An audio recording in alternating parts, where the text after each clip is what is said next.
নানান আয়োজনে কুষ্টিয়ার শিয়ালদহের শিলাইদহের কুঠিবাড়িতে চলছে কবিগুরু রবীন্দ্রনাথ ঠাকুরের ১৬৪তম জন্মোৎসব। এই উপলক্ষে বসেছে গ্রামীণ মেলা। উৎসবের আরো খবর জানাতে কুঠিবাড়ি থেকে যুক্ত হচ্ছেন মেজবাউদ্দিন পলাশ।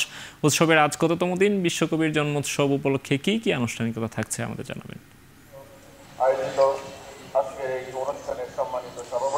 ধন্যবাদ আব্দুল্লাহ। আমি এই মুহূর্তে রয়েছি কুষ্টিয়ার শিয়ালদহের যে কুঠিবাড়ি রবীন্দ্রনাথের, সেখানে রয়েছি। এখানে রবীন্দ্রনাথের ১৬৪তম যে জন্মজয়ন্তী উপলক্ষে কিন্তু আজকে ৩ দিনের যে উৎসব সেটি আজকে শেষ দিন। আজকে এখন যে মঞ্চ, সেই মঞ্চে কিন্তু এখন আলোচনা সভা চলছে। এরপরই সেখানে যে সাংস্কৃতিক অনুষ্ঠান সেটি আসলে চলবে এবং এছাড়াও আসলে এই অনুষ্ঠানকে ঘিরে গ্রামীণ মেলা বসেছে। সেই মেলায় সেখানেও বাহারি যে পোশাক সাজিয়ে বসেছেন দোকানিরা, সেখানে সেটিও আসলে চলছে এবং সেই মেলা কিন্তু আরও কয়েকদিন চলবে। তবে অনুষ্ঠানের যে আজকের যে অনুষ্ঠান সেটি শেষ হলেও মেলা চলবে আরও কয়েকদিন।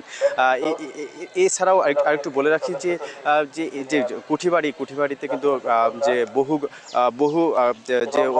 বহু মেধার যে অধিকারী যে বিশ্বকবি এখানে যে এই নিরিবিলি পরিবেশে কিন্তু বহু যে অসংখ্য যে কাব্যগ্রন্থ, কবিতা, উপন্যাস লিখেছেন।